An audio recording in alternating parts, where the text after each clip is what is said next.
The NASCAR Peak Antifreeze Series powered by iRacing.com has officially begun. It's all in control of Brad Davies in that 11 machine. Green flag flies. He's damn near banged up though. Now the 93 is going to push the 4 of Brian Day all the way up the wall. 4 wide down the super stretch point in the turn. And now the 93, 39, the 3 machine goes around. Big trouble in the back. It'll be the race to the win up front. Look behind him. They're 3 and 4 wide, trying to make a push to the front as the field gains speed in turn number 1. Kenny Humphrey, if he can rip it back to the start-finish line, will win here at Daytona. 7 laps to go. As you love it, here we go. You love it. The 1 gets around, the 5 gets around. Big jump.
Good evening, ladies and gentlemen, and welcome to the third round of the 2015 Season 1 Skip Barber 2K World Cup here on RaceSpotTV. Will Vincent here along with everyone's favourite Welshman, Mr. Matthew Dalton, as we're here at Canadian Tyres Motorsports Park. For you old school people, of course, that is Mosport. Qualifying has just got itself underway. Before we go any further, let's run yourselves through the championship standings as they stand after this event. So, in total, so far, we've had 3 rounds. This is round number 4. Drivers have now got themselves their best 2 events counted. 105 points from Ingenious Rocker. He leads the way. 100 points for Sebastian Job. 88 points for Graham Carroll. 75 for Philippe Leber. Ricardo Ferrer in 5th. Copperidge, Doyle, Nassi, Holiday, and Daniels round out your top 10 in qualifying. As you see, drivers say on the racetrack, ready to boot now, getting themselves their qualification laps in the books for the first time. They have themselves a total of 2 timed laps, and then that is their qualifying said and done. After that, let's check in then with the driver leading the way. That is Vincenius Rocker. His first lap was a 1 minute 33.329, and we all know that Vinny, well, he's leading the championship, Matt. He could have himself a great event here today if he can get himself, again, pole position and again, a race win. Absolutely, but there's a quality field building in here and a good selection of international drivers who we know are seriously quick in the Skip Barber car, who are going to be absolutely all over him. There you can see your top 20 on the left-hand side of your screen. Rocker working himself down this I called it straight away. It's the Mario Andretti straight away. It's got a climb. It's even got a kink in the middle of it as well, a bit like Madison Avenue over at Virginia International Raceway. Now he comes down into the S's, turns number 8, 9, and 10. Very fast section of racetrack here, and this is actually going to be, I think, Matt, of all of the races this season, the one that very well could come down to the final corner and beyond. Just look at how much curve Vinny's using there on the exit of 9 and also again on the exit of 10.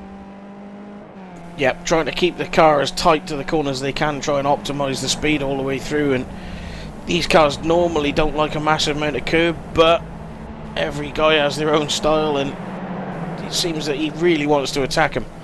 Paul Clapper completing a lap there, moving himself up into 4th position for the time being.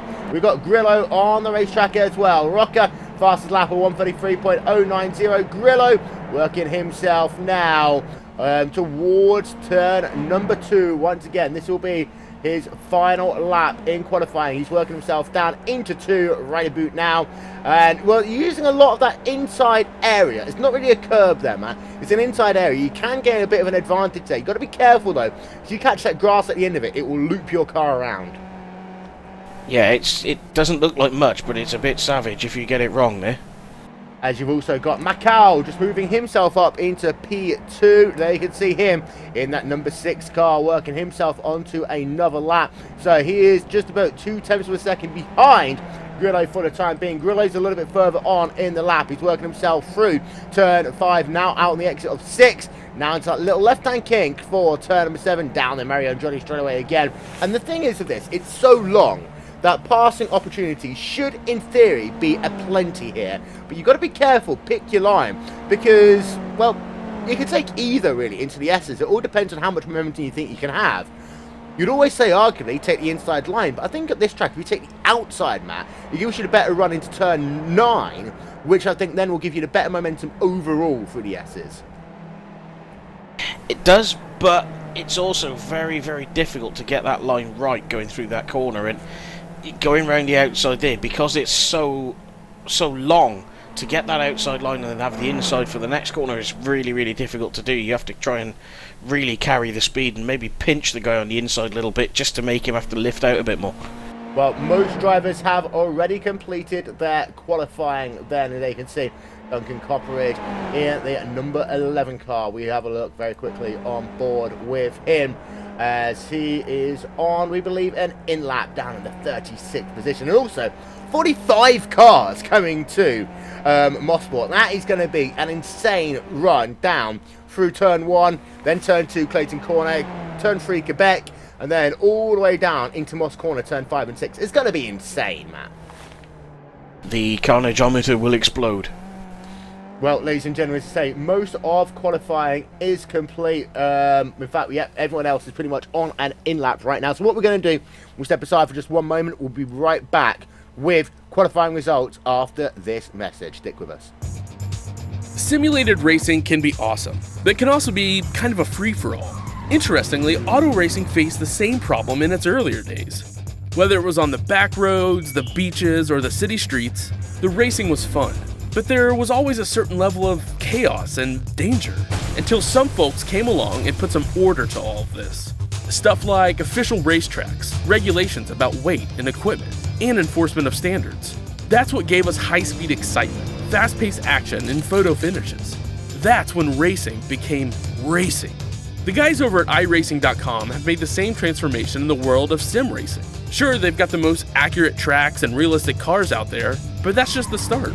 See, iRacing analyzes the performance and results of each driver in every race, so you can be sure you're always placed in races where the competition will be tight, and that those reckless drivers who ruin it for us all are kept in the pits.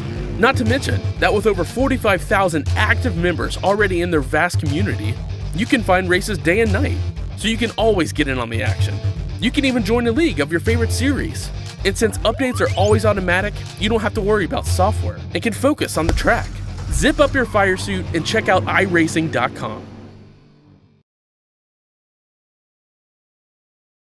Well, ladies and gentlemen, welcome back to Mosport there. It looks like that qualifying is pretty much scored complete. There you can see Vinny will be starting this race here today on pole position by the looks of it. But, well, you thought as though that Grillo eventually, after his first lap, looks like he could have potentially taken that one away from him, Matt. But that second lap just didn't really work out for him at all. No, never quite got it connected the way he managed to in the practice session where he was running 32.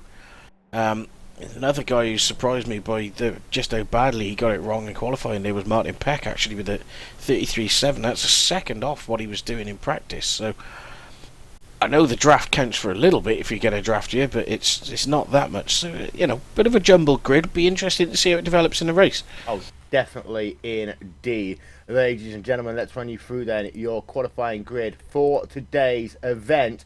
And it will be on pole position here today. Continuous Rocker starting with a qualifying time of 1:33.090. Conrad McCall starting alongside him on that front row of the grid. Paul Grillo and Rafael Dresquez in row number 2. Richard Avery and Paul Clappe on the 3rd row. Ricardo Ferrer and Fahim Atinides on the 4th row. Then back to row 5. It's Graham Carroll on the inside and Kevin Vaughan on the outside. Philippe Leber on the inside of row number 6 with Martin Peck alongside him on the outside.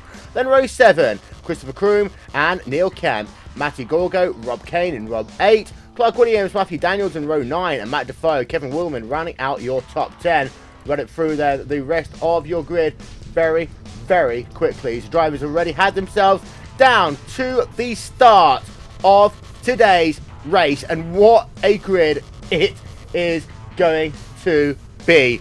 Getting set to go racing here then in the Skip Barber 2K Cup. We're just waiting on your drivers at the front of the field to get themselves ready to let this race get underway. And there you can see the rear part of your field. Just waiting for a couple of drivers now at the front to do exactly the same. As there you can see, looking high above at this beautiful Canadian Tires Motorsports Park. There you can see Paul Grillo already on the grid. Just waiting now for your pole position driver, Vincenius Rocker. There you can see him any moment now. Those lights will go on top of the iRacing.com gantry to get this race underway. It will be fast. It will be incredibly furious here. And who knows, it very well can come down to that final run down the Mario Andretti straightaway. And that final run through the S's as well. There is going to be lots of passing, lots of drafting. Any one of that top 10, in my opinion, can win this race. And don't forget as well, we've got a pit stop to boot as well. They've been so important this season. Here we go then. Mosport. This race will start right now. And it's a really good start there by Vinny at the front as he works himself down in towards turn number 1. The cars all swarming down around. It looks so that your top 10 going to pretty much be single files to work themselves through turn number 1 and 2 for the first time. Little and 3 full wide racing down in the pack though as work themselves as your front part of the field coming down into 2 for the first time. Rocket leads out front, but side by side racing. Oh, we got a car turn around, and I believe that is actually Paul Grillo falling well down the field there, Matthew. That's Grillo and Conrad Makoff who have tangled there. And big crash at the rear. We might get a caution out of this one because we've got 4 or 5 cars all spinning on the racetrack. We had a caution, of course, at Suzuka, but we've got ourselves Grillo stuck on the racetrack. And we'll come back to this action in just a couple of moments' time. We'll keep it out front. These drivers working themselves down into Moss Corner for the first time. There you can see your race leader. It is Vincenius Rocker. You've got Avery currently up in the 3rd position. Then this is where the drafting really begins. They're already too wide as they work themselves down Mosport. Oh, look at these cars. They are too wide, multiple lanes deep. This is a bit like running at Daytona here, Matt. Yeah, there's an awful lot of drafting and it's fast and furious and frantic and nobody knows where to look. And the thing is, you've got to make sure you pick a lane and hope your lane's the one that's moving forward in these sorts of situations. Here you can see Catholic Pine down in the mid-pack, right there in the thick of the action. Out front, it is Vincenius Rocker. Importantly, he's been able to get himself a 1.6 second lead already over Richard Avery as the cars complete their first lap. But the big news is that Paul Grillo is out of the race. We'll come back to that one in just 1 second's time. Just having a look a little bit further back here, you can see Richard Avery with Paul Clappe right behind him as they work themselves then down to turn number 2 once again. And here you can see the view for Richard Avery. Cycle that camera around. Look at that gaggle of cars behind him as they work themselves through turns number 2 and 3 once again, Matt. Yeah, these guys probably need to do a little bit of teamwork in to get themselves back up onto the back of Vincinius Rocker up front. I think otherwise there's a good chance they might let him escape if they start tangling around with each other at this early stage. Well then, let's try and get ourselves a look then at the start of this race once again. We want to look at this one from Paul Grillo's angle. He was able to get himself back into the groove, we think, or hope at the very least. So we'll come back to that one actually in just one moment's time. Well, for Grillo, it's kind of a tough start to his event, and I feel kind of bad for him there because not really much he could have done differently. But we'll get ourselves a replay of that one in just one moment's time. We're getting a look at the start, and actually one of the first things I noticed there, Matt, is at the very rear of the field, they're actually in turn number 9 at the start of this race. They're not even into turn 10. It's never the ideal way to start a race is when you've got to go around 3 corners before you even get to the start straight, is it? No, but here is then that start from Paul Grillo as they work themselves down in towards turn number 1. Keep an eye on that car on the left-hand side. That is a number 6 machine of Conrad Macau. Now, Grillo working that curb on the inside of turn number 1 and 2, but the incident starts down in turn number 2. Right about now, as we'll have a look, there you can see Grillo coming down into the corner, side-by-side action, and Macau just loses it there. Comes across into Grillo, spinning him completely round there, and he did make contact with the wall. He's lost his front wing. Well, now we know the reason why, but there's nothing really I don't think Grillo could have done in that incident. No, absolutely. I think he's the innocent party, isn't he? And Macau's just got a wiggle on his own, just loses the back end and overcorrects it and ends up sideswiping him. And then also you'll see down the pack as well, we had ourselves another secondary incident, and this, we'll have a look, we'll zoom it out. There you can see the mid-pack starting to get themselves tangled together as they work themselves down into Moss Corner on that opening lap. And there you can see the rear end of that carnage with cars swarming all over the place. And there you can see at the very rear of the field was that number 36 car of Will Fisher. He was involved in that incident, and well, we always said with such a huge gaggle of cars it was going to be potential for a large wreck, and I'm rather surprised that there was no caution that time by there, Matt. A little bit of a surprise, yeah. It's cars all over the place. They could have thrown a full yellow, but again, early in the race, maybe by that point most of the cars are cleared, so perhaps later on it would have been, but earlier on they've decided not. Now let's go back to your battles out front. First of all, we'll look at Neil Kemp. He's actually just been passed there by Christopher Kroom. This is a battle for P9 on the racetrack. Now, Kemp started this race in the 15th position. He is up 5 positions already. Now running inside the top 10 as he comes back down towards turn number 1. But out at the very front of the field, Vincinius Rocker drifting that car all over the place. He's currently got himself, get this, Matt, an incredible lead. 2.3 seconds over Richard Avery already with, well, we're working ourselves on lap number 3 right now. Yeah, that's it. In a car like a Skip Barber as well, that is a big lead. As you can see, there is Rocker. There is Avery. The gap between Avery. In fact, Avery's going side by side right now. This is a battle for position. Graham Carroll looking on the outside. Richard Avery on the inside. Now, these two have had themselves a couple of incidents before. No lost love between these two drivers. And Carroll swarms down to the inside as they come down through Moss Corner. Move Graham Carroll up 1 position. But this is where Richard Avery can be incredibly strong. We ride along board with him as they work themselves up Moss straight away once again. There you can see the gap, actually the speed for Richard Avery as he comes up the hill. He would have a good run actually on Carroll. Carroll taking the defensive line. That means that Richard Avery's going to have to look around the outside to work themselves back down in toward turn number 8 once again. And Avery, well, this is what I was talking about earlier, Matt. If he can get 8 well, he can then slot down to the inside in turn 9 and complete that pass. But that time by Avery just nowhere near hitting that apex in turn 8 on the outside. No, not that time round. But again, though, I mean, that's just music to Vincinius Rocker's, to his ears, isn't it? He's going to want these guys slowing each other up and trying to trip each other over all the time because that allows him to escape. Well, there you can see Rafael Drasquez running himself in the 8th position on the racetrack as well. Now, he started in 4th place, already down into the 8th position. I think that he didn't get tangled up, so to say, in that first lap incident. I think he just checked up a little bit. He's right behind Fahim Atinidez right now. We go back on board of him down in towards turn number 2. But I do have to say, Drasquez not the really start he would have wanted to today's event. And he's got a lot of work to do now to get himself back inside of the top 5. Yeah, again, sometimes when you have an accident like that in front of you, you don't quite get caught up in it, but you do just tap the brake a little bit, and then you're a bit rattled for a couple of corners. It takes you a little while to settle back in your momentum, and that's certainly dropped him back positions. Another guy who's struggling is Martin Peck. The front of his car is completely wrecked. Running on board with Joshua. We've got a blow up. Scheme. This isn't the first time we've got Ricardo the blow up. Faria. And it's not the first time we've had a blow up this season. And there you can see Faria actually down at the side of the racetrack. Let's get a look then to see what happened to him. Not the first time we've had a blow up in this series, and we always kind of expected it in this kind of event. And here you can see the engine expiring on the rear of Ricardo Faria's car. Well, pretty much his day is done. He's now at the very end of this field. Well, again, we expected it, Matt, but for those drivers whose engines do expire, it's all about gear changes and about how often you hit that rev limiter. Absolutely. Gear changes have to be a little bit more subtle than just slamming it down the box and leaving the thing to rev itself into oblivion. I think it's a Mazda engine, not a Honda. They will blow if you do that. Here you can see Paul Clapp having a look from the rear. There's Philippe Leibert actually just behind him on the racetrack, 1.5 seconds. But we'll turn our attention to what he's doing out front, because he's got Richard Avery in his sights. Now, Clappe is able to kind of stay with this battle because of the fact that Carroll and Avery carry on battling. The gap between Rocket and Carroll is now up to 3.1 seconds on the racetrack. And last time by, 4 tenths of a second slower was Carroll as he was battling along with Richard Avery in that battle for position, as they work themselves now once again through turns number 2, 3 on the racetrack. And I do think that now they've kind of got the message and they are settling down, because Avery's just there in the background. He hasn't attempted to make a pass this time by, as they work themselves through Moss Corner once again. Yes, as we were saying, the more these guys are trying to overtake each other and the more they're racing each other, the more that Vincinius Rocker up front can just run his own pace and get away.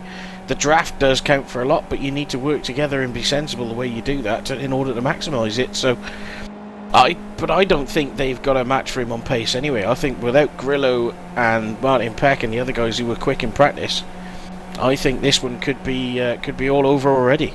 Well, there you can see Avery again trying to get round to the outside of Graham Cowell. Wasn't able to do so. This is a battle for P3, P4 on the racetrack. We saw there the speed differential as well, just a couple of miles an hour faster was Richard Avery. Perhaps not as much as we expected it to be, as we got Chad Dent on pit road as well in the number 145 car.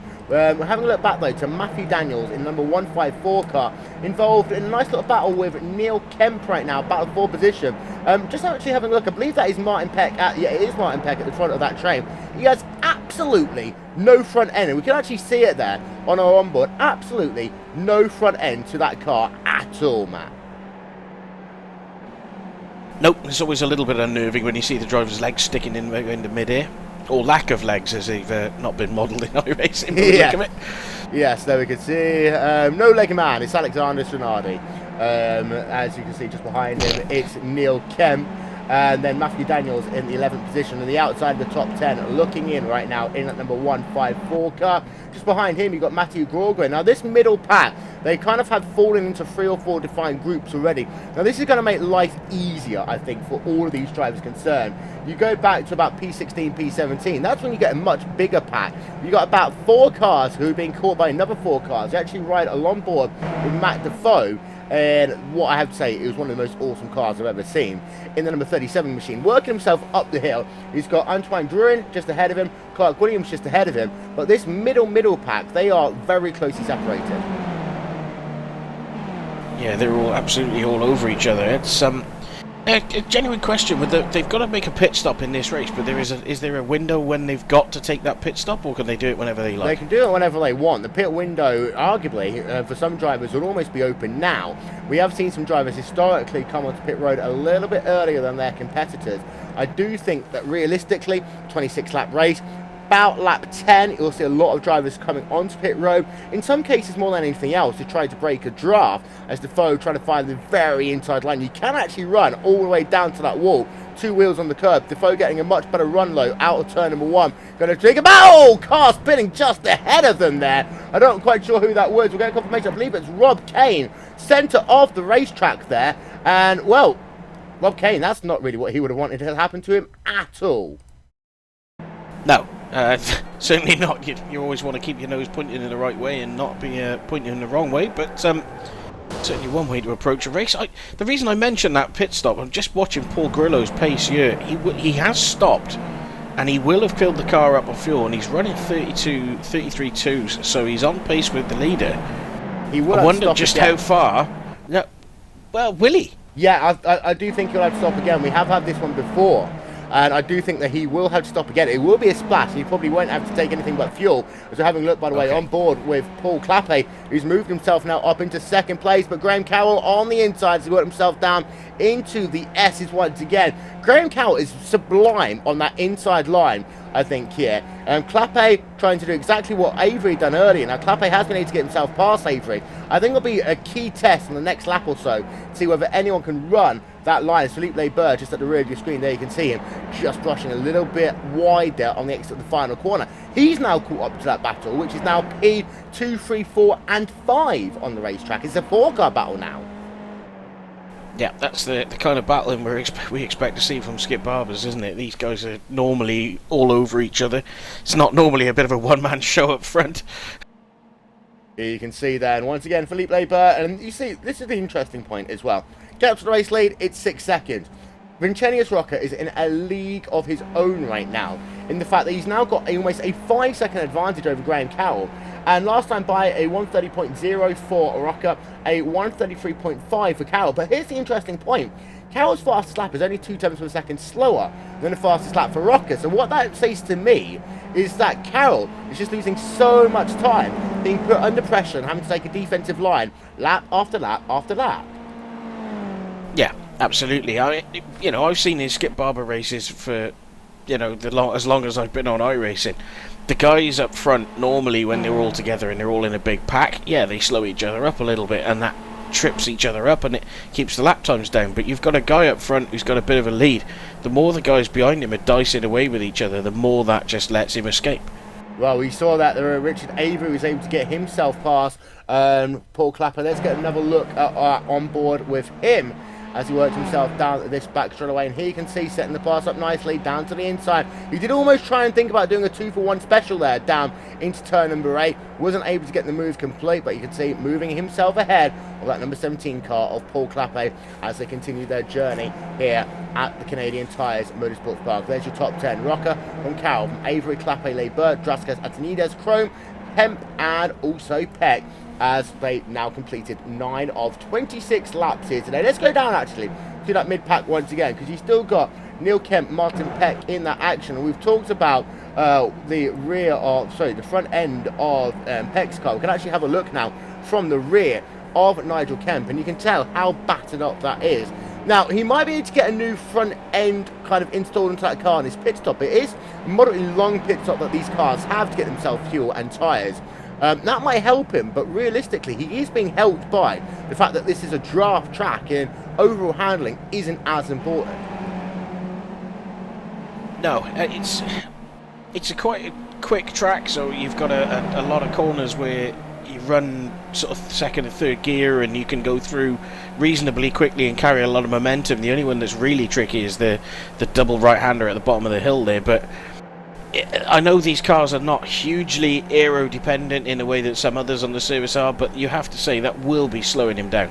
Yeah, it's Richard Avery. You just saw that there on your screens, getting himself now up into P2, back ahead of Graham Carroll. There you can see P2, 3, 4, and 5, separated by 7 tenths of a second. And Carroll looking back down to the inside as they work themselves down into turn number 1 and making that move stick. So Richard Avery was only able to have their second place for a matter of 3 corners. Carroll immediately on the attack. I think he did actually cap Richard Avery napping a little bit there in the front straight away. Yeah, that's not a place where you'd have been expecting an overtake usually, is it? But Graham Carroll's very, very good at running very consistent lap times, a very consistent line around the lap time as well. And that makes him a really difficult to guide to pass, because he's not somebody that you can traditionally pressure into a mistake. Yeah, as you can see with Graham Carroll there moving himself up into P2 once again. That is where he stands still for the time being. As your mid-pack still is incredibly close, but look at how close this battle is as we're having a look at the driver of Matthew Gorkio, and they can see he's got a 2.6 second cushion behind him, but we're looking at him now on board and he's got himself 4 cars ahead of him. The only issue is is that one driver pulls the other, who pulls the other, who pulls the other. So if you're the last car in train, it gets uber frustrating, because realistically, the only person getting all of that draft impact is that second driver in line. In this case, that is going to be Martin Peck. Yeah, again, I'm just trying to keep an eye on what's going on up front with these guys as well, and you got to think that they're just tripping each other over. We've got somebody into the pits, actually. Yeah, that's Philippe Leber. He's going to be the first of our drivers to blink then, as you can see him coming down on towards pit road to make what will be his first and only stop of the day in that number 3 machine. So here he comes then. He's going to get himself full fresh tyres. He'll top up with fuel as well. Let's have a look. That was lap number 11. So that pit window is open. Philippe Leber is the first to pit, but also onto pit road as well. You've got yourself Martin Peck on pit road. Tony Burgess is onto pit road as well. So 11.9 for Leber. Martin Peck making his stop. With a new front end for him, it's going to be much appreciated. And it's going to be a little bit of a longer stop there, of course. And it's 12.7. Wow, much longer actually, much longer stop for him, as he will eventually head back out onto the racetrack. Over 20 seconds his stop now. Tony Burgess making a stop 16.3 seconds. Catholic Pie coming out back onto the racetrack 14.7. Grillo making a stop, where he made one earlier, 7.8 seconds. But Martin Peck, there you are, 21.3 seconds up. I think actually he might have got speeding on pit road a little bit there, because that almost makes sense. Or it could be the new front end. We'll try and get a word on that one after this event. We also had Troy Burgess make a pit stop. You just had Ove Anderson coming out of pit road as well in that number 38 car. We of course keep an eye out on front to see when your race leaders will come into pit road. Confirmation of the time there for Ove Person, 19.7 seconds. But here you can see it's going to be another lap for Vincenius Rocca. It looks like it's another lap for Cal as well. We have got one driver onto pit road, and that is going to be Paul Clappe making that journey for his first stop of the day. One lap longer than Leber. This will be an interesting comparison to see what we might get for the other drivers here, because Clappe and Leber were of course pretty much nose to tail on the racetrack map. Yeah, absolutely. I'm just watching Leber now coming through the final set of corners onto the start-finish straight. He may have made a really good move. If the guys up front, where they were battling with each other, were just holding him up, then this may pay dividends for him. Now, Clappe was very slow into his box. It's almost as if he was stuttering in. Maybe he was out of fuel. 16.9 seconds. He's out of this picture completely. He's well down the field, and actually he's about 5 places back from Leber. Yeah, so again, this is like we said, this may well prove dividends for Philippe Leber, and he's got a lovely clean track in front of him as well, so he can run his own maximum pace to his own liking. This, you know, that early pit there, that may really pay off for him. Yeah, Philippe Leber, by the way, did a 155.011 lap time. That is a number we'll keep in mind, 155 flat. Having a look then on board with Richard Avery. That was his outlap. I take that one back, but Avery again going to look to the outsides to work themselves down into the S's. Carroll moving across just a little bit. They will be side by side. This is about as good as Avery has been. He's going to try that outside line again. Now, really for Avery, he probably knows he's not going to get past 19 out of 20 tries, but it's actually that final try which I think he is paying attention to. So we'll zoom back in then, and neither of them will come on towards pit road this time by. So your top 3 remain out on the racetrack. There you can see Draskas staying out just behind your top 6-7 drivers, all looking as though they're going to stay out for another lap. So we'll pay attention then to Daniels. So either of these 2 drivers come on towards pit road? The answer to that question is no. So most drivers are going at least a halfway in this event. A little bit different to what we saw last time, but again, tyre wear isn't as much of an issue here as we rattle on board than with the Simpit racing car. Andres Mort running himself in P9, as we have got Matteo Gorgo actually scored on pit road, Matt. Yep, just trying to see, I mean, that Philippe Leber's first lap out of the pits on new tyres and everything else, that's a 33.2, that is quick. He's actually quicker than Cowell and Avery, and that all comes back to a point that he made a moment ago, because of the fact that he's got clean air, he's got no traffic around him. Yes, you lose the draft, but actually what you gain is the ability to just quote-unquote hot lap. You don't have to worry about all the drivers around you taking defensive lines, etc. And I think this is always going to be the difference maker in this race, the fact that these 2 drivers, at the very least, have spent their entire time pretty much going nose to tail. And look at Avery, he's trying to do 2 wheels onto the grass. That is just like Ryan Hunter-Reay in last year's Indianapolis 500. Now, Avery has the inside line, but I do not think Carroll would have been best pleased by that move at all there, Matt. No, that's extremely aggressive. And here you can see, will either of them come on towards pit road? Well, the answer is no, but Graham Carroll does survive, and he is still in that second position. We have, however, got Rocker on towards pit road. Here you can see them in to make his one and only stop of the day. Pit road's a much more busy place now, as here you can see Rocker coming into his box then to make a pit stop. We'll pay attention to what time he does comparison to Leiber. Leiber did himself an 11.9 second stop. For Rocker, we expect it to be, again, in that 10-second window. It's 13.8 seconds, actually, for Vinny. He comes back out onto the racetrack. You've got Christopher Kroom on pit road. There you can see him right now in the number 15 car, getting himself set to go back out onto the racetrack. 11.9 second stop for him. Andreas Mock also getting himself a service in the 152 car. There you can see, just completing his service, 12.5 seconds for him. Longest stop from Eric and Mackie there, as it's almost up to 20 seconds for him, as he'll head back out onto the racetrack, this time by 21.1 seconds. And Rich Jones, well done, pit entry there in the number 133 car, kind of just about got it in, so he is just completing his stop in 17.2 seconds as well. Though, let's go back to your battle out front. Will it be Carroll coming onto pit road? Will it be Avery coming onto pit road? Will they do it side by side together? Avery once again is looking to the outside, as Graham Carroll, well, was called as your leader. Avery officially is your leader at the end of the lap, but Graham Carroll once again has that inside line as they work themselves down the S's once more. Carroll of the inside line, if they're both coming in at the same time, one of them's going to have to give, and it's going to be Avery coming on towards pit road. Carroll will stay out to do another lap, so Richard Avery then coming on towards pit road one lap earlier. That very well could gift Carroll that second place. I tell you, there's an interesting thing going on here as well. Vincinius Rocker has come out right in the middle of a big squabble in front of him, and he's going to be losing a little bit of time there tucked up behind these guys, and that's going to allow Leiber just to start closing that gap in on him. Well, there you can see pit time for Richard Avery is currently sat at about 12, 13, more than 14, as something's happened to Draskas. Draskas pretty much sat in his box doing nothing for a very long time. Richard Avery back out and away. Rafael Draskas, his time is going to be extortionately long. Doesn't look as though 10.9 seconds out and away, but he did lose a lot of time in the process. They can see Sergio Sabatini making a stop as well in the number 165 car, second one in shot. It will come back out onto the racetrack. You have the number 13 car there as well of Paul Grillo. There you can see him making a stop earlier. He will have to come back on at some point to make one more stop. Now, to go back, Vincinius Rocker, there you can see him in traffic, trying to work through traffic right now.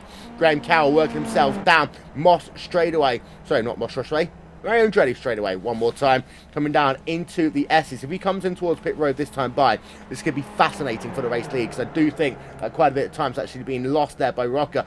Four-wheel drift then, four-wheel drift again for Carroll. He really is pushing it, giving it all he can, as he does indeed come on towards pit road this time by, Matt.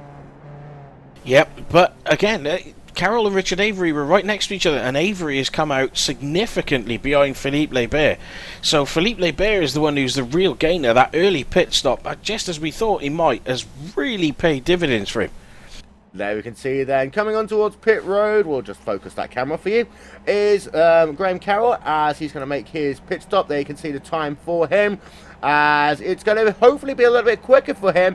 It's going to be 12, 12.5, 13, 14, long stop, 14.7, out and away. Well, Rocket is already out. Leiber up into second place. So it's all seems as though Leiber's been able to sneak one here. Of course, his tyres will be older. We'll have to circle that camera around. Graham Carroll, third place, is ahead of Avery by almost 4 seconds. The big winner in this, you just alluded to it, was Philippe Leiber. Incredible stuff by him. Yeah, and it's just good racecraft, isn't it? He's sitting on the back of that group, he's watching them all squabbling in front of him and figures to himself, well, I'm going to go in now. Possibly, I mean, we don't know if he's got a teammate who's chatting to him in TeamSpeak or something, so possibly he's a little bit fortunate to have come out into the big open space of fresh air between the two groups that he did. But, you know, in terms of racecraft, that's paid an absolute dividend for him, and he's really made the most of it. Well, Matt Defoe's actually putting pressure on Richard Avery right now, so it was Carroll who Avery was battling with earlier. Now it is this driver of Matt Defoe. They work themselves down the back straightaway. There you can see the speed of the two drivers as they work themselves down that back straightaway. You can see the advantage for Clappe. 3, 4 miles an hour. He pulls out of that toe. He will still get the overspeed there of about 2 miles an hour. Will he be able to clear him as they come down? No, he won't. As they come down in towards the S's. But that time by, it looked as though actually Avery deliberately dropped back there, Matt. Yeah, he may have just thought better of it. I mean, again, he will see the guys in front of him, and he'll see Graham Carroll has made up a little bit of time on him in a pit stop, and he'll see Leber again ahead as well. So, you know, perhaps again, it's just a little bit of racecraft. You have to sit smart, and you just sit there and say, right, come on, let's work together, let's get after the guys in front. Well, there are the pit times on the left-hand side of your screen. You can see that Rocker, 13.8, 11.9 for Leber, 14.7, 16.9 there for Clappe, as these drivers are all getting very different pit times. In fact, Grillo is on pit road once again. You can see that one up on your screen as we speak. In fact, there we are. Paul Grillo, confirmation. He's getting himself some new tyres, and he'll come back out for the last 9 remaining laps of the race. That answers your question there, Matt. Yeah, I mean, it's he obviously must have a fuel limit in the series, because the Skippy, I know, will go a lot further than 26 laps on a tank of fuel if you fill the thing up, so it's a shame. He was potentially on a really good recovery drive, but yeah, they can see 20.2 seconds back out onto the racetrack. Here are your biggest movers. Leber is your biggest one inside the top 5. But actually, let's talk about this driver very quickly. It's Andreas Mort. We looked at him a little bit earlier on. Right now, he has got Matthew Daniels right behind him. Gap between those drivers is 5 and a bit tenths of a second. But Mort is up 10 positions since the drop of the green flag here today. Sterling job by the Scandinavian driver. yeah, absolutely. Definitely. I mean, anytime you come through a good race and you pick up positions, you know something's going right, and it's quite often you can find yourself just running in a bit of space and you get some clean air, and even though you're not maybe as quick on pure pace as some of the other guys in front of you, by just being able to run consistently while they're all tripping each other up, you can pick up an absolute ton of places. But here's your race leader then, ladies and gentlemen. It is Vincentius Rocker, 5 seconds ahead of Philippe Leber. With 8 laps of this race scored complete, we shall step aside for just one moment. We'll be right back after this short message. You are watching RaceSpotTV. Stick with us.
Welcome back, ladies and gentlemen, here to RaceSpotTV, checking in on a battle going on in your mid-pack between Matt Defoe running himself in the 13th position, Duncan Copperidge running in 14th, Catholic Pie in 15th position, and then Martin Peck in the 16th spot. And, well, these 4 drivers, they have been in battles all race long. Of course, Peck is the biggest loser, really, arguably, out of that one. But at the front of that train, I have to say that Matt Defoe has kind of regained and sorted out his race. He started 19th, running 13th, front of this train right now, and it does look as though he knows how to handle that race car in defensive situations. He certainly knows how to handle it. I'm not so sure he knows how to paint it. as we can actually see Copperidge should be coming up alongside him. There you can see him right about now as they work themselves down in towards the S's once again. I'm a little bit surprised actually that outside line in the S's hasn't worked so well, but this is the first time that I've actually seen a driver being able to breeze past. And there you saw that with Duncan Copperidge, able to get past on that outside line. Good job by him in that number 11 car. Now actually, he is up 22 positions since today's race started. What a drive Mr. Copperidge has been having. Skills. That's quite a gain in a race. That's impressive stuff. But for Copperidge, well, he is classified as 32 seconds behind your race leader. Your top 15 drivers win about 35 seconds overall. And still nice little battles going on at this section of the race. Richard Avery still is battling with Paul Clappe in this battle for P4, P5. Now, Clappe is ahead of Avery. We'll go along board of him, though. And, well, we have seen Avery make some very bold moves at this section of the racetrack. This one on board of him. 5 laps to go. I think we could have another one very soon. Richard is very much win it or bin it, isn't he? Yes. He's one of those guys who's he's not exactly backwards in going forward. If he smells an opportunity or even sees half an opportunity, he's quite happy to throw his car at it. He's not quite in the George Lee Wright or Ash Sutton school of overtaking, but he's certainly working up to it. As you can see, they're down to the outside once again, not able to work. Actually, no, he will this time, because of the fact he has the inside line into turn number 9. What did I say at the top of the broadcast? If you stay side by side, you might get yourself a good run. Now, if you're Avery, what you should do out of this corner right about here, try and do the crossover, tuck in behind, so then come right across and dive down to the inside into 1. Avery just doesn't look as though he was clear. He stayed on the outside line. He would have had the chance to just slide it completely across that racetrack to kind of do the kind of last minute, I'd say dive, move into turn 1. But he's right behind. In fact, he will be inside as they come down into turn 2 there. Brilliant pass by Richard Avery. Yeah, he did really well, set that up a couple of corners in advance.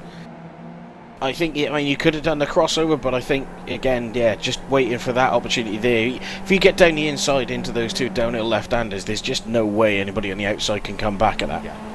And turn 2's oh so treacherous on this racetrack, as they can see then. Absolutely. Avery now with a couple of attempts with second advantage over Clappe. Out front, by the way, Rocker still leads now by 6.5 seconds over Labour. Labour with a 3-second advantage over the driver of Graham Carroll as well. I think that's our big success story of the day. Labour having such a strong race. And here's the speed then, as here comes Clappe from behind. Will he try and repay the favour as they come down? He's a little bit too far back, in my opinion, this time. Yeah, he's... Yeah, too far back. I think you just have to tuck in this time and accept it and wait for the next time round. As they work themselves through the S's one more time, and we'll get that top 10 once again. Here you can see it's currently Rocker who leads away, Labour second, Carroll third, Avery fourth, Clappe fifth, Atinides, Draskas, Kemp and Mort rounding out your top 10. Down the field though, here you can see Defoe too wide, too deep there, as it's going to be Copperidge leading that group once again as they work themselves through the S's. Defoe is in second in line, then you've got Pye in third, Peck fourth in that line behind. In more side-by-side racing, here's a number 165 car right along board with him then, of Sergio Sabatini, as he's been able to get himself now ahead of Rob Adams. And Sabatini here today is, well, up 5 positions from where he started, and he's actually also got another driver. There you can see Eric Mackey right in front of him on the racetrack in that Jack Daniels car as they storm back down in towards turn number 1. But to go back to the battle between... Actually, we've got another battle developing. This is between Fahim Atinides, who, surprisingly enough, we haven't talked about in this broadcast, and Christopher Crome, who we also haven't talked in this broadcast, running themselves in P6 and 7, and they're actually catching the group of Clappe and Atinides right behind him, so we have Eric Mackey spinning around. We just had an accident there as Sergio Sabatini nearly got collected as Eric Mackey actually lost it all on his own. Going through the 2 left-handers at the bottom of the hill. Let's get a replay of that one then. We're just going to catch the back end of it. There we are, Eric Mackey losing that car. Very lucky not to come across the racetrack and catch a number of other people out. We'll get ourselves one more look at it then from our aerial coverage as he works himself. You see down left-handers, and here you can see Mackey then coming down, losing that car, back end stepping out all by himself. That slow spin of doom into the Armco barrier, And there you can see, I do have to say, I do love the moustache on his helmet there. Not bringing him any luck though here today. Doesn't look like it, does it? It's one of these things. You know, everybody has their own little things to try and bring you a bit of luck, don't they? Lucky pair of socks, lucky t-shirt. Yeah. Lucky way of getting in and out of your sim rig as we've got ourselves here. Club Atenides has fallen back actually. Now Atenides been able to get himself past. I believe Draskas has fallen back just a little bit. There you can see Draskas on your screen. But Christopher Kroom actually is the one who's got some technical issues. Now that is the reason why Atenides has just inherited a place out of nowhere. But the sad thing for him, it does look as though he's actually working with Kroom on the racetrack because they were going a little bit faster. That last time by, he was a second off pace in that 6th position. Atenides, as you say, we were about to talk him, then we moved away. Just having a very quiet day here today. Yeah, he's been quiet, but it's effective, isn't it? He's pretty much like the Force India paint job he's running. He just seems to be consistently plugging away, and he's always there or thereabouts running a smart. We say he's running a smart race. He's just put it in the wall on the straight. Oops. There you can see Atenides spinning it around. Commentator of all commentators' curse. I don't think I've seen anyone lose it that way. Let's have a look. On board with it. That's got to be a wheel disconnect or something, isn't it? Surely. Yeah. So let's have a look then. Working himself down the back straight away. That car just veers to the left. He tries to correct it last. I'm not sure if he's trying to look at something, trying to figure out where he was on the racetrack, but that car veered left. He did kind of correct it right at the very end, but by that point, once you touch that grass, the grass is so slippery here, it was too late and it was game over for him. Yeah, that's a really strange one. I'd like to give him the benefit of the doubt and say maybe he's had a temporary wheel disconnect or something like that. You know, I mean, I've had similar things happen with myself where the USB suddenly stops working, but if not, then that's a bit fail. That's a nice way of saying it. Right.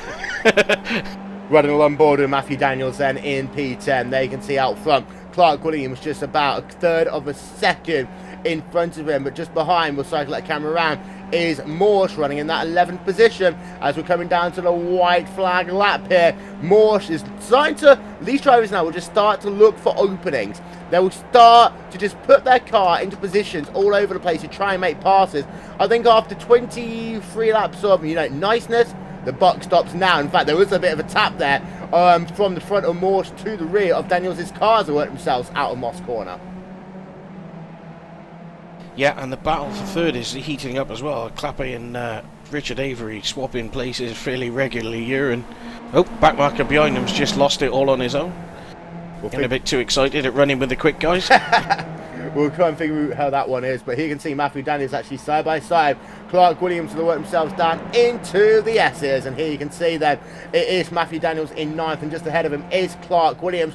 White flag lap, one more lap to go here, and it is an eon and a half for Vincenius Rocca. He's already part way through this lap already, and look at him, the gap that he has, well, 6 seconds. Who would have thought that at this racetrack? There you can see Felipe Bird just in the background. He's actually been able to increase his lead, his gap over Graham Cowell. Crail to Clappe is 5 seconds, and there you can see this is the main battle that we're going to have to focus on at the end of this race. Clappe and Avery. We know that Avery can find passes where not many other people can, as he's already seeking, looking all over the place. They work themselves down into Moss Corner. We'll check to see where your race leader is. He's coming down into the S's. We'll go back and have a look at Avery then as he works himself down the hill.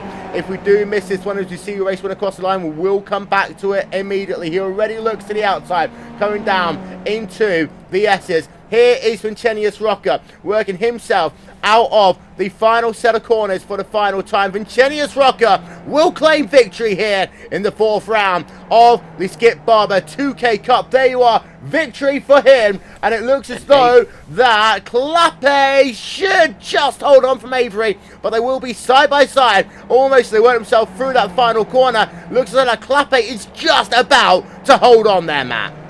Yeah, great job by Clappe getting that absolutely right. I think Richard Avery actually mistimed it. I think he got out of Moss Corner too close to the back of Clappe's gearbox and then never got the chance to get the draft and give him enough of a run. Looking now down at the end of the field, a couple of battles still to finish off, and we're having a look on board with the driver of Andreas Morsch. Not quite close enough. He does move himself up though into 9th position. What a run he has had here today, up 11 spots. One of our biggest movers inside the top 10. Just behind them as well, Martin Peck having a battle with Troy Burgess. There's a car looping it all around. That is actually the 106 car of Martin Peck towards the end of this race. That's not going to be happy for him. And a huge gaggle of cars himself towards the line. Big trouble. We've got 2 cars off. That's the 128 of Orion Bonnet there. Last corner, about 5 cars all stacked up. Replay up on that one. What an end to the race for these drivers as it all started in turn number 8. Drivers swarming all over the place, coming down together. And let's have a look then. Orion Bonnet, you can see right about now his car will just be turned around. That's yep, he just gets turned, but the benefactor of all of that is Paul Grillo, who steals 16th position from absolutely nowhere at the end. Well, we'll get another look then here. You can see Joshua Drablinski as he works himself down into the S's. They were side by side, and the issue is that you had a car getting off the racetrack as well, coming into the final corner. Drablinski, I do think that he... not quite sure actually there. We'll give the drivers the benefit of the doubt on that one, but yeah, Grillo was the bigger winner out of that one, able to steal a position where many thought he probably wouldn't be able to do so. And Grillo, good recovery drive by him here as well today. Well, there we are, ladies and gentlemen. That is your race. So we can run through now your final race results. And it was Vincenius Rocca 6.3 seconds ahead of Philippe Leber when all was said and done. Graham Carroll in 3rd place, about 10 seconds back from your race leader. Notice as well, by the way, very close lap times with actually Paul Clappe getting in the fastest lap of the race. He came home in 4th, Richard Avery in 5th, Rafael Drascaz in 6th, Neil Kemp 7th, Clark Williams in 8th, Andreas Morch in 9th, and then Matthew Daniels rounding out your top 10. Onto your second page of your results then, and it is Duncan Coppridge in 11th, Matt Defoe 12th, Sergio Sabatini in 13th, Catholic Pie 14th, Troy Burgess 15th, Paul Grillo, Dustin Kessinger, Rob Adams, Joshua Blaminski, and Matteo Gorgiu rounding out your top 20. Rest of the results coming up for you then. There you can see P's 21 through 30 for Hugh Martinez after binning it into the wall just a couple laps ago. He finishes down in the 28th position. And then finally, some very unhappy people at the rear end of your field. Christopher Kroon, for example. Ricardo Ferrer as well. Ferrer, of course, involved in that incident all the way on lap number 1.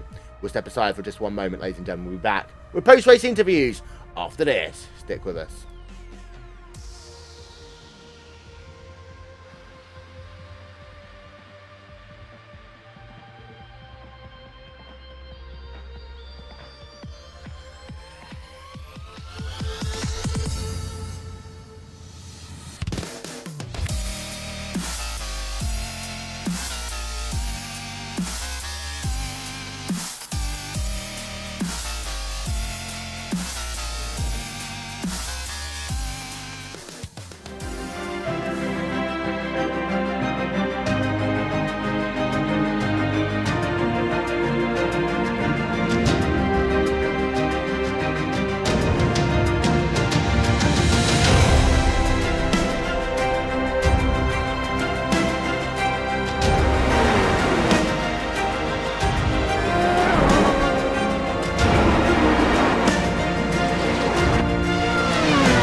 Simulated racing can be awesome, but can also be kind of a free-for-all.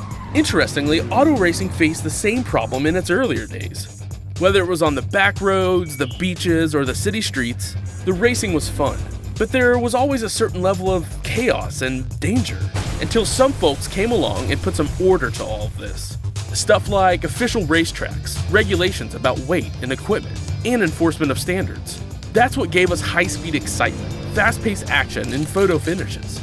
That's when racing became racing. The guys over at iRacing.com have made the same transformation in the world of sim racing. Sure, they've got the most accurate tracks and realistic cars out there, but that's just the start. See, iRacing analyzes the performance and results of each driver in every race, so you can be sure you're always placed in races where the competition will be tight, and that those reckless drivers who ruin it for us all are kept in the pits. Not to mention that with over 45,000 active members already in their vast community, you can find races day and night, so you can always get in on the action. You can even join a league of your favorite series. And since updates are always automatic, you don't have to worry about software and can focus on the track. Zip up your fire suit and check out iRacing.com.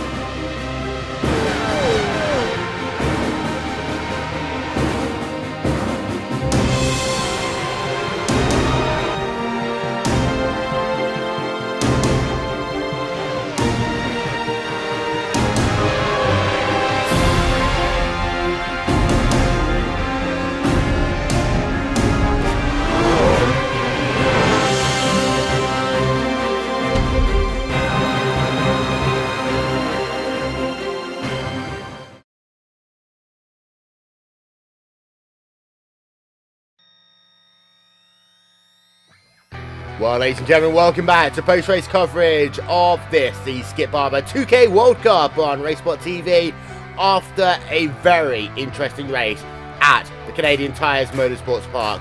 Wilmington, along with Matt Dalton, we've got ourselves a couple of post-race interviews to do. We will start with the winner of his third race of the season, that is Vincenius Rocker. Congratulations on another win, but more importantly, congratulations on a dominant win on what normally is a draft-heavy racetrack, Vinny. Thank you, Will. Good evening, everybody. First of all, congrats to Philippe that he had a really amazing comeback. I don't remember in which position he has started, but in a second, so congrats on that. Also for the third place, that I don't remember who is now. I don't know. I don't have much to talk about this win. Fortunately in the beginning I could break away, and I knew my pace was good enough to keep that, and then I focused on not making any mistakes. In the middle of the race I almost crashed in a left car entering the pits, but that was pretty much it. It was a good race, a good qualify, everything went perfect in this race for me. 3 wins out of 4 races. It's been a very good win for you here today, but of course the season is only really 1/3 complete now, and next week we've got to do it all over again when we head ourselves to what is going to, I think, be the wild card round of this championship down at the Magic Mile at New Hampshire Motor Speedway. What's your thoughts going into that event? Well, I have to keep focused. Yeah, as you said, it's only the first third of the championship. It's a track that I really like, as this one, Mosport. I really like to race here, and the championship is only ends in the last week, so I have to keep focused and do everything, do my best. In commanding lead of the championship after this event, Vincenius Rocker wins this round of the championship. That's round number 4. Second place, however, a determined drive by Philippe Lebert, moving himself all the way up through the field, and a very interesting pit strategy for you as well. And I will show this one to the viewers. You started this race outside of the top 10, Philippe, up into second place, right there in the middle of it on that first lap with carnage going on around you. How crazy was it overall? Well, I just saw some people going off, but my goal for the first lap was just to, first stay alive, and second, don't lose the draft from the leading pack, and I did that, and yeah, well, and then people started squabbling in front of me, so I could come back to that group with Paul and Graham Carroll, and yeah, then I thought, well, maybe I can gain some time in the pits when I pit really, really early. And that's what I did, and it worked. Well, you were able to get yourself ahead on pit stops. How important do you think that early strategy was for you, especially as Carroll and Avery were battling so hard? Avery, for example, trying to go to the outside pretty much every single lap down into the S's. Yeah, I saw that, and that was the reason I was losing time, and I knew if they would keep fighting for 2 or 3 more laps that I could gain like 5 seconds or more even, so and that's what happened, so yeah, it worked. Well, again, this will really help your stock in the championship as we head on to the Magic Mile next week. And I said this a moment ago, New Hampshire really is, in my eyes, the wild card round of the championship. When we look at the tracks remaining, you know, New Hampshire, then we've got Sebring, Donington, Montreal, Summit Point, Road America, Barber and Interlagos to go. This is, I think, the most unique of all the championship rounds remaining. Do you think that, you know, you can get yourself a good result there? And how crazy do you think that first lap will be in 1 week's time? Well, usually it's not that bad at that track, and it's the only track on the calendar that doesn't have any draft effect, because in the long oval section you can't pass anyway. So, and yeah, it's a very fun track for me. I like it a lot, and I think it's my best track of the season. So, I'm hopeful for a good result. Philippe Labour coming home in the second place here today. Fourth place goes to Paul Clappy in the number 17 car. And well, Paul's race, it was a start outside the top 5, but able to get himself a 4th place finish. And Paul, close battles with Rich Adui in the end. You were able to hold on. Take us through that last run to the flag. Yeah, I just ended up behind Richard, or at least I went into the pits early when I saw Philippe going in, because I didn't have a fuel strategy or anything, so I didn't know what to do. So I just took full fuel and went out, but I had a horrible pit stop. So I thought I'd lost Graham and Richard. But Richard must have had a bad pit as well, because he ended up right next to me. And I saw some guys behind us who were closing in when we were fighting a bit. So I took a break for a few laps, just let it go. And then I just knew that I wanted to be in front on the last lap. And on the very last lap, I knew he was going to try to get a run on me. So leading up to Moss, I was already speeding down, trying to keep my speed down so that he would be very close to me. And in the end, he was able to draft right next to me, but wasn't able to pass me. So we were side by side going into the turns. And I practiced a lot on this track with my friends from Mumble. So I knew exactly how to take it, and it worked out in the end. Now, you're right there in the carnage at the start of the race involving Paul Grillo, and of course also involving, whose name I've forgotten now, Ricardo Ferrer. What did you see from your angle as the cars approached turn 2? I didn't really notice anything. Ricardo was behind me, so I think it was someone else who got into or had contact with Paul. But I didn't really see anything happening. I just saw them sliding off to the outside, and that was it. I was just happy for the free positions. I must offer my apologies. It was indeed Conrad McCall, so I do take that one back. New Hampshire next week. Looking forward to it. What do you think your odds are of getting another top 5? I've never driven a single lap there, or I think I've done one, so it's going to be a new track for me, and I don't know, we'll have to see. Just don't be confused when you turn right to leave the oval. It's incredible once you get up there. There we are, Paul Clappé coming home in the 4th place here today. Very quickly, Philippe, I want to ask you a quick question about the start of the race. Was it close to it being a full course caution thrown there? Well, I didn't have my spotter with me today, so I didn't see it. Was it that bad? Yeah.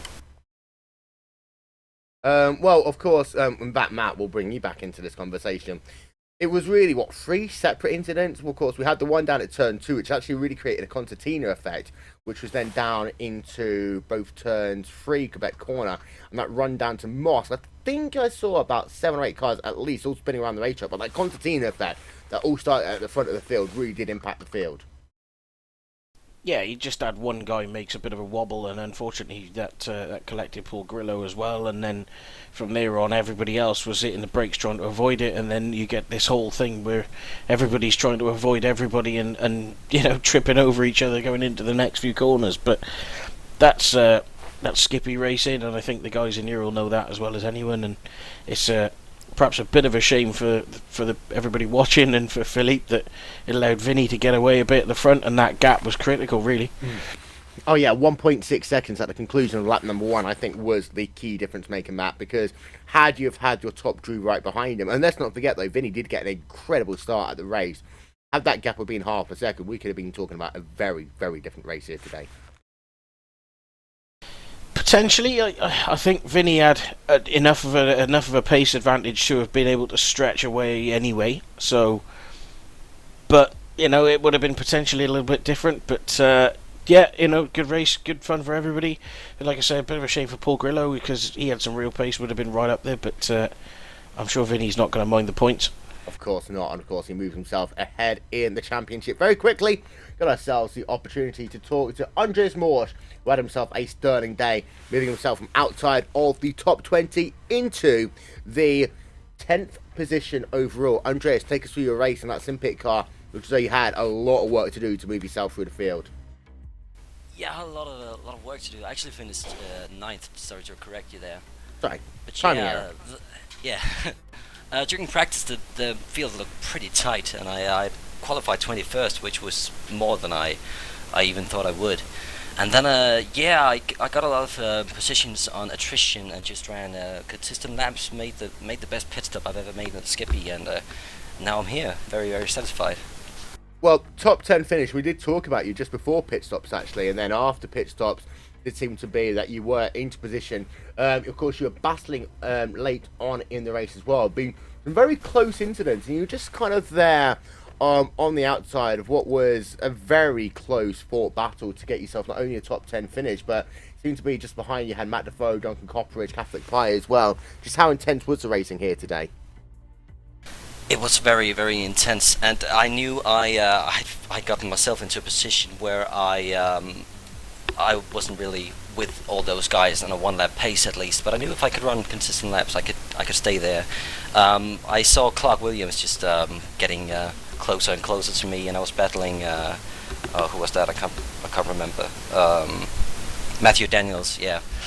And I thought I'd try and get in front of Matthew Daniels, so those guys could fight, and it worked horribly. I ended up behind both of them, but luckily got Matthew in the end there, just on the last lap. Andres Morch coming home in the 9th place here today. Finally, talked to Eileen Bonnet. Eileen, race end really didn't go the way you wanted it to, out on the final corner of the final lap. Take us through what happened.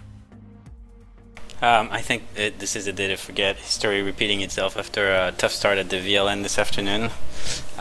Made it all the way to 19th or 18th, I think. We had a really good battle in that pack. It was really clean all along. Unfortunately, I think a wheel from a car behind me actually just broke the suspension, spun me around, and I never made it to the finish line. So I lost probably 12 spots after that last corner. Now, to break the wall, of course, you were in the VLN start at Spa, involved in an incident there as well. How bad's the day been overall for you? It's been a pretty terrible day. I was hoping to do well here. I wasn't really on pace, but starting around 25th place wasn't too bad. Worked my way up at a really good pit stop, pitted early. It worked well from a strategy perspective. Lost some time in the battles, but to not be able to finish the race because of the last corner when I had a top 20 finish, it's tough. Breaking the final corner then for the T&T racing driver. Very quickly, ladies and gentlemen, if you've missed it, we've got ourselves plenty of action coming your way, just confirmed here on RaceSpotTV, and we of course have ourselves all 16 rounds of 2015 iRacing.com World Championship Grand Prix Series, as well as the Pro Series, as well as the 2015 iRacing.com Indianapolis 500, as well as the Road Warrior Endurance coverage as well, which involves the 24 hours of Spa, 12 hours of Sebring, iRacing.com Petit Le Mans, return of that one, thankfully, and also the iRacing.com Bathurst 1000. Plenty to look forward to. Ladies and gentlemen, we will finish this broadcast though with something that I recorded a little bit earlier on for the Pro Series of road racing coverage. We're going to play it to you once again, and before we go, just be Charlie, thank you very much for watching. We'll play this one back from earlier. Unfortunately, ladies and gentlemen, as you know, this past week 12 people died in the Charlie Hebdo shootings, and another woman, a police officer, lost her life just doing her job.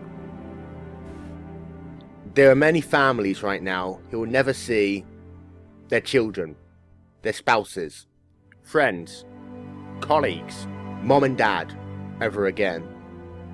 And there's an entire nation right now grieving as to why this happened and why innocent people had their lives taken away far too soon.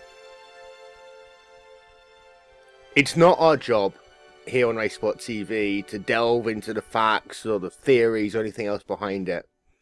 We just want to remember those 13 people who have died, those who have been injured, and those people right now who I can only begin to imagine how hard life is for them. So please, join me for a moment. We'll be back after this.